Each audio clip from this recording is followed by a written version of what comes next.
আসসালামু আলাইকুম। সকলে কেমন আছেন? আশা করি ভালো আছেন। তো আজকে আমাদের আলোচনা হলো মাইক্রোসফট ওয়ার্ডের ইনসার্ট রিবন বারের কাজ। তো ইনসার্ট রিবন বারে আমরা দেখতে পাচ্ছি প্রথমেই আছে কাভার পেজ। তো আপনি যদি কোনো একটা ডকুমেন্ট তৈরি করতেছেন, তো ডকুমেন্ট তৈরির ক্ষেত্রে আপনার অবশ্যই একটা জমা দেওয়ার ক্ষেত্রে একটা সুন্দর দেখে কাভার পেজ দিতে হতে পারে। তো সেই কারণে আপনি ইনসার্টে এসে কাভার পেজ দিলে কাভার পেজ থেকে এসে এখানে দেখতে পারবেন অনেকগুলো কাভার পেজ পূর্বে থেকেই তৈরি করা আছে, যা আপনারা এখানে দেখতে পাচ্ছেন। তো আমি এখানে একটা কাভার পেজ নিয়ে আপনাদেরকে দেখাই। এখানে আছে, এটাই নিলাম। তো কাভার পেজটা নেওয়ার পর আপনাদেরকে অবশ্যই খেয়াল রাখতে হবে যে আপনি যে কাভার পেজটা নেবেন সেই কাভার পেজটা এডিট করতে হবে। যেহেতু আপনি একটা টেমপ্লেট কাভার পেজ নিয়েছেন, সেই ক্ষেত্রে আপনাকে অবশ্যই এটা এডিট করে ইউজ করতে হবে। তো কাভার পেজটা নেওয়ার পর এখানে এডিট করে আপনারা নিজের মতো কাস্টমাইজ করে নিতে পারবেন। তো এরপর আরও যদি আমরা কাভার পেজ নিতে চাই, তাহলে আমরা এখানে অনলাইন থেকে আরও কয়েকটা নিতে পারি। তারপর যদি আমরা কাভার পেজটাকে সরিয়ে দিতে চাই, তাহলে এখানে এসে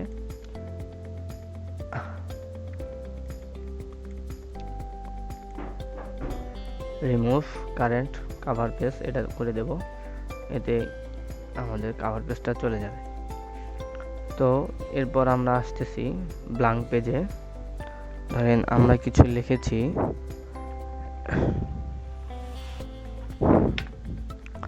তো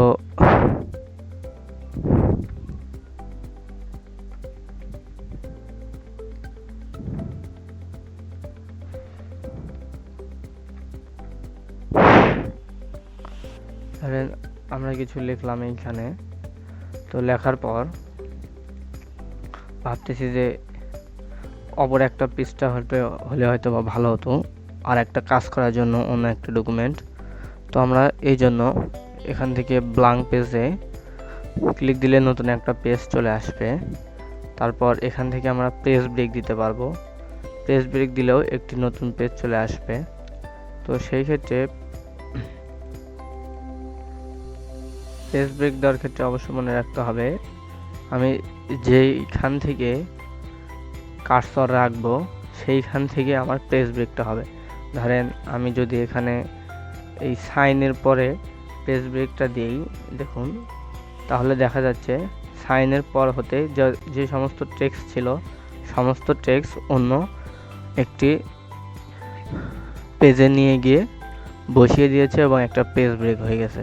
তো এই ক্ষেত্রে আমাদের অবশ্যই খেয়াল রাখতে হবে যে পেজ ব্রেকটা দেওয়ার সময় অবশ্যই আমরা যেখান থেকে দিতে যাচ্ছি সেখানে রাখা উচিত। তো এই ছিল কাভার পেজ, ব্ল্যাঙ্ক পেজ এবং পেজ ব্রেকের কাজ। তো এখন আমরা দেখব টেবিল। টেবিল একটি গুরুত্বপূর্ণ ইনসার্টের অপশনের মধ্যে। তো এই টেবিলের কাজগুলো আমরা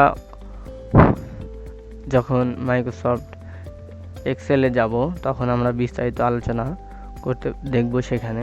তবে এখানে কিছু বেসিক ধারণা নিয়ে রাখলে আপনাদের পরবর্তীতে গিয়ে টেবিলের কাজগুলো করতে বা এক্সেলে কাজ করতে সুবিধা হবে। তো চলুন আমরা প্রথমে দেখে নিই টেবিল। তো টেবিলে আইকনে ক্লিক করার পরেই আমরা দেখতে পাচ্ছি একটি ইনসার্ট টেবিলের মতো কয়েকটা খোপ দেওয়া আছে, মানে হচ্ছে কতগুলো আইকন দেওয়া আছে। তো এখান থেকে আমরা এইভাবে ধরে কতগুলো টেবিল আমরা নিতে চাচ্ছি, রো নিতে চাচ্ছি, কতগুলো সারি নিতে চাচ্ছি, এখান থেকে আমরা ইনসার্ট করতে পারবো। তো এখানে দেখুন আমরা যদি এখানে চারটা কলাম এবং 3টা সারি দিয়ে একটা টেবিল ইনসার্ট করে নিলাম। তো এরপর আমরা এখান থেকেও ইনসার্ট করতে পারবো এইভাবে।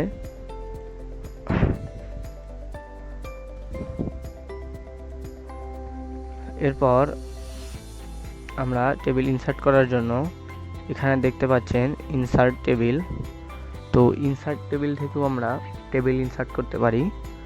এখানে ধরুন আমরা 4টা কলাম নিব এবং 4টা নিব রো, নিয়ে আমরা এখানে ওকে করে দিলেও আমাদের টেবিলটা চলে আসতেছে। তো আমরা এভাবেও নিতে পারি, অথবা এখান থেকেও কয়টা লাগতেছে সেখান থেকে আমরা নিতে পারি। তো এই ছিল টেবিলটা ইনসার্ট করার। তো টেবিল ইনসার্ট করার পরই দেখতে পারতেছি আমরা টেবিল টুলস নামে নতুন একটি রিবন চলে আসছে এখানে। তো এই নতুন রিবনে আবার দুটো ডাটা দেখা যাচ্ছে, সেটা হচ্ছে ডিজাইন এবং লেআউট। তো ডিজাইনে যদি আমরা এখন ক্লিক করতেছি, তো তখন আমরা দেখতে পারতেছি এখানে হেডার, রো এবং টেবিল স্টাইল অপশন এবং টেবিল স্টাইল এবং বর্ডার্স নামে কতগুলো অপশন চলে আসছে। তো আমরা প্রথমে দেখব টেবিল স্টাইল। তো টেবিল স্টাইলে গিয়ে আমরা যদি একটা টেবিলের স্টাইল নিই, যেমন এরকম একটা টেবিলের স্টাইল নিলাম, আপনারা যে কোনো একটা নিতে পারেন। তো আমি এটাই নিলাম। তো এটাকে আমরা কাস্টমাইজ করার জন্য বেসিক্যালি এটার ইউজ করতে থাকবো। তো আমরা যখন হেডার রো দিয়েছি, তখন দেখেন হেডার রোতে একটা বোল্ড টাইপের কালো কালার চলে আসছে। আবার যখন আমরা ফার্স্ট কলাম দিয়েছি, তখন ফার্স্ট কলামে আসছে। লাস্ট কলাম দিলে দেখেন লাস্ট কলামে আবার চলে যাবে। হেডার রোগুলো ব্যান্ডেড রো দিলে এরকম চলে আসতেছে। তো এটা আপনারা নিজের মতো করে কাস্টমাইজ করে নেবেন, যেভাবে দিলে সুবিধা হয় সেভাবেই নেবেন।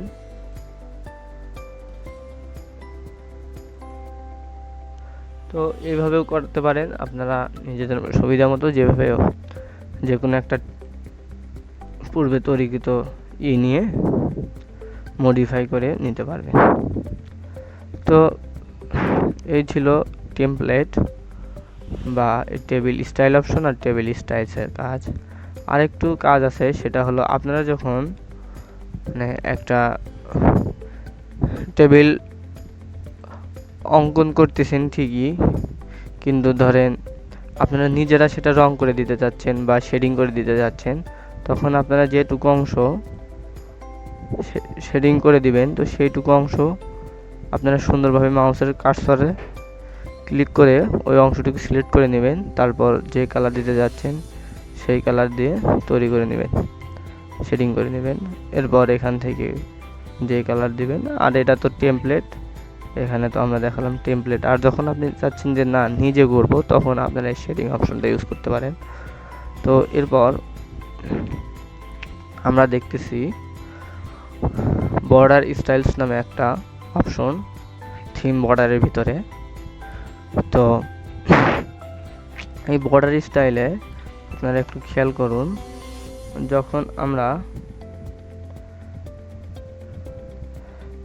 আমরা টেবিলে ক্লিক করে বর্ডারটাকে এরকম করে দিচ্ছি, তখন সমস্ত বর্ডার বা যে বর্ডারটা আমরা চেঞ্জ করতে চাচ্ছি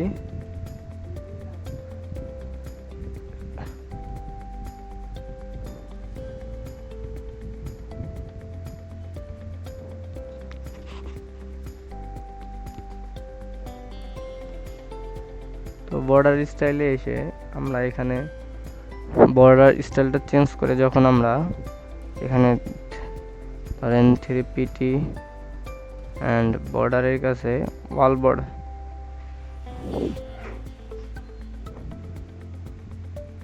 ওয়াল বর্ডার্স আমি দেখতে পাচ্ছেন এখানে বর্ডারগুলো চেঞ্জ হয়ে যাচ্ছে।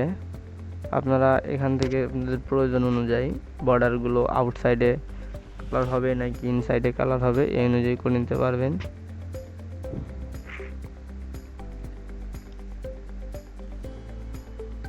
এই যে সমস্ত টেবিলের বর্ডারগুলো সুন্দরভাবে সাজসজ্জা করে নিতে পারবেন আর কি। এখান থেকে আপনারা পেন কালারটাও চেঞ্জ করে দিতে পারবেন।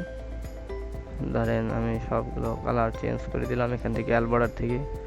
এখানে বর্ডারসে দেখতে পাচ্ছেন বটম বর্ডারটা থাকতেছে না, টপ বর্ডারটা নাই হয়ে যাচ্ছে এবং লেফট বর্ডার শুধুমাত্র।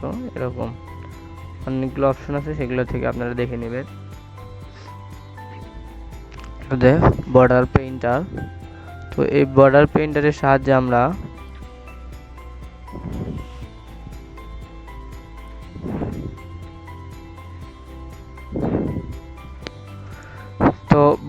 বর্ডার পেইন্টারের সাহায্যে আমরা বর্ডারটাকে একটু পেইন্ট করে দিতে পারবো। কোনো একটা বর্ডার আমরা চাচ্ছি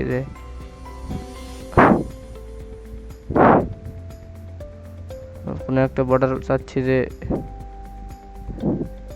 এরকম না হয়ে অন্য একটা ডিজাইন হবে, তখন আমরা বর্ডার পেইন্টার দিয়ে বর্ডারটাকে ডিজাইন করে দিতে পারবো।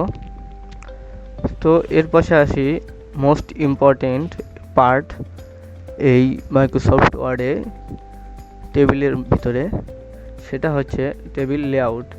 এই টেবিল লেআউট আপনি যেখানে যান না কেন, এক্সেলে যান, একটা টেবিল কন্টেন্টে যেখানেই যান না কেন, এটা আপনার কাজে মাস্ট বি লাগবেই।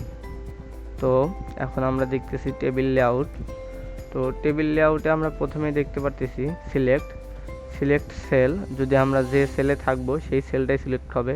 যদি আমরা দেখেন এই সেলটাই থাকি, যদি এখান থেকে আমরা সিলেক্ট সেল দেই তাহলে শুধুমাত্র এই সেলটাই সিলেক্ট হয়ে যাচ্ছে। তো এরপর আমরা যদি কলাম সিলেক্ট করে দিই, সিলেক্ট কলাম মানে যেই সেলে আমাদের কার্সরটা ছিল, তো ওই সেল বরাবর যে কলামটা আছে সেই কলামটাকে পুরোপুরি মার্ক করে দিছে। তো এখন যদি আমরা সিলেক্ট রো দিই তাহলে রো হয়ে যাবে, মানে তখন তো মানে সেভাবে বোঝা গেল না, এই যে এখন বোঝা যাচ্ছে যে পুরোটা রো সিলেক্ট হয়ে যাবে। তো এরপর আমরা সিলেক্ট টেবিল দিলে পুরোটুকু টেবিলটাই আমাদের সিলেক্ট হয়ে যাবে। তো এরপর এখানে আমরা দেখতে পাচ্ছি টেবিলের ভিতরে ভিউ গ্রেডিয়েন্টস। তো এখান থেকে আমরা ভিউ গ্রেডিয়েন্টসটা এখন সেরকম লাগতেছে না। তো এরপর আছে ড্র টেবিল। তো এই ড্র টেবিলটা আপনাদের প্রায়ই কাজে লাগবে, কারণ আপনারা যখন একটা কাজ করবেন, কাজ করার সময় দেখতেছেন যে এখানে দেওয়া আছে কোনো একটা, ধরেন সিভিল ইঞ্জিনিয়ারিংয়ের ভাষাতেই বলি, এখানে একটা দেওয়া আছে একটা টেবিল, বাট এখানে আমার আর একটা টেবিল লাগতেছে প্লাস এরকম একটা কলাম লাগতেছে। তখন আমরা এই ড্র টেবিলের সাহায্যে এইভাবে টেবিলগুলো আঁকিয়ে নিতে পারি। ধরেন এখানে একটা জিনিস আছে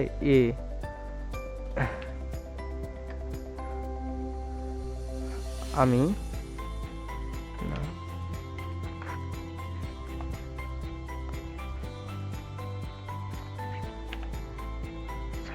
সালমানের আমার কাছে আছে কলম, পেন অ্যান্ড এই পাশে আছে হলো আমাদের পেন্সিল।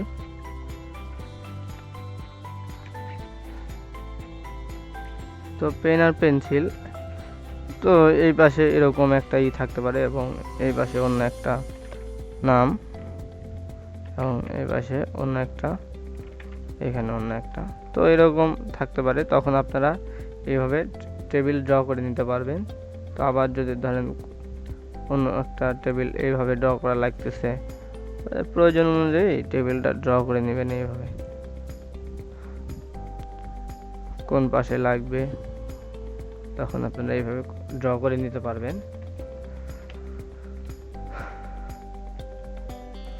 তো এই ছিল টেবিল ড্র এর কাজ।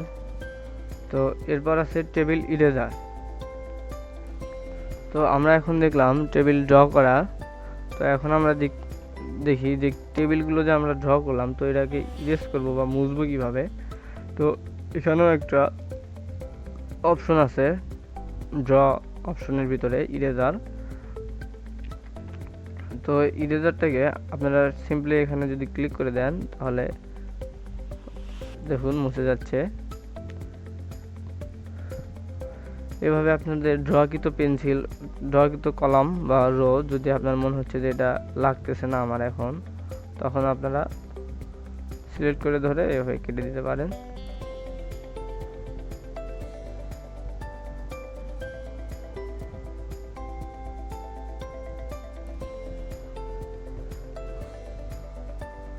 যাই হোক, তো এরপর আছে ডিলেট অপশন। তো ডিলেট অপশনে দেখতে পারতেছেন আমরা মনে করেন আমার এখন 3টা কলামই লাগতো, তো এখন আমি ভুলে 4টা নিয়ে ফেলছি। তো সেই ক্ষেত্রে আমরা ডিলেটে এসে ডিলেট কলাম করে দিব। আবার মনে করুন আমার 3টা কলামই রোই ঠিক আছে, কিন্তু এখানে 4টা হয়ে গেছে, সেই ক্ষেত্রে আমরা এখানে ডিলেট রো করে দিতে পারবো। এবং যদি আমরা মনে করি যে একটা সেল আমার বেশি হয়ে গেছে, তখন আমরা সেলটাকে ডিলিট করে দিতে পারি, এই সেলটাকেও ডিলিট করে দিতে পারি।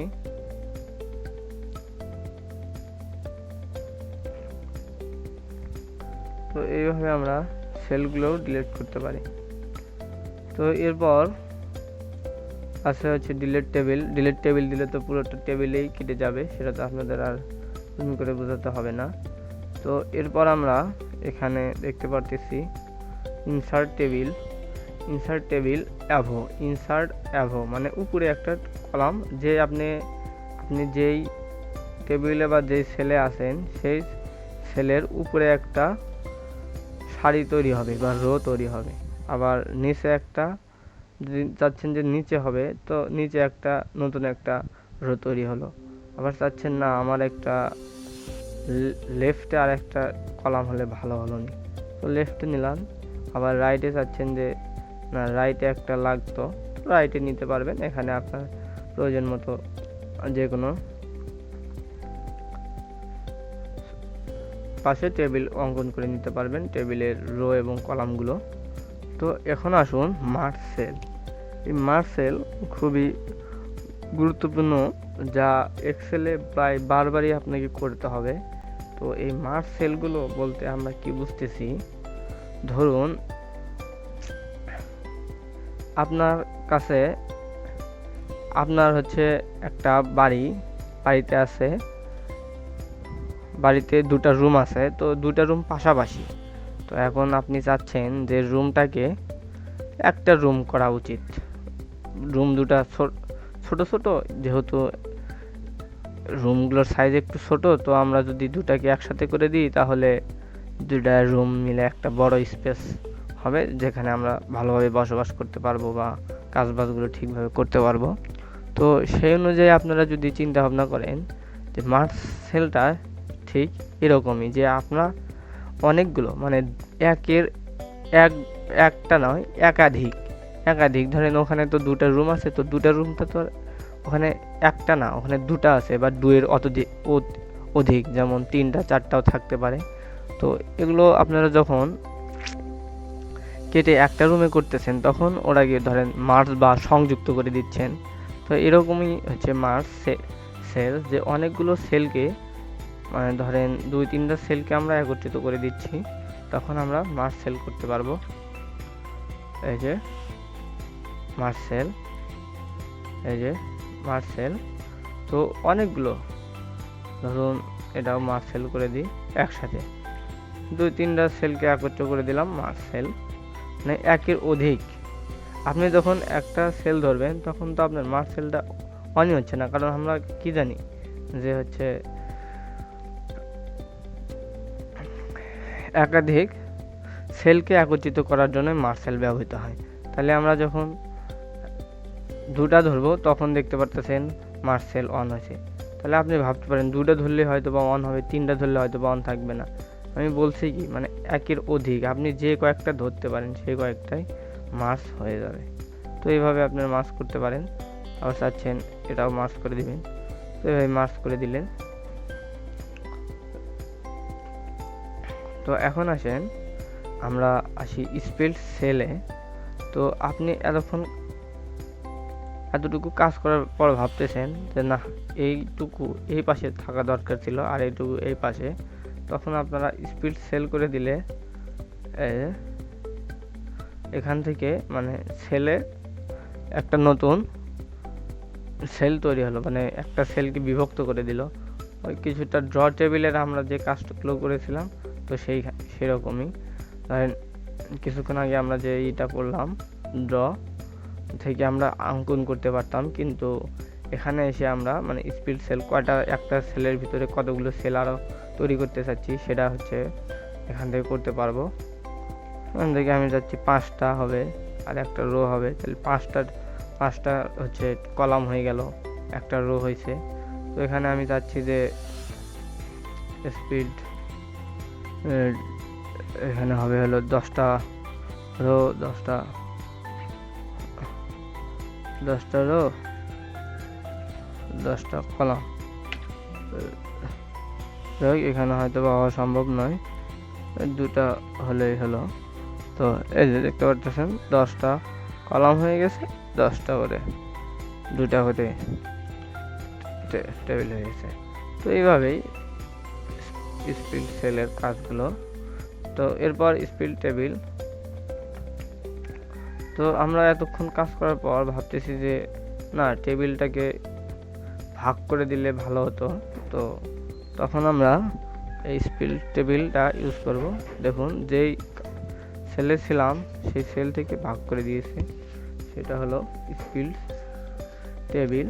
আবার চাচ্ছি না এখান থেকে হবে, তাহলে আবার এভাবে হয়ে যাবে।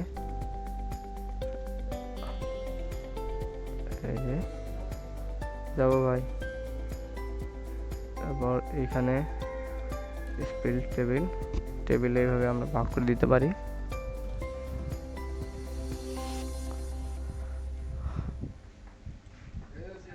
হ্যাঁ ভাই, এই তো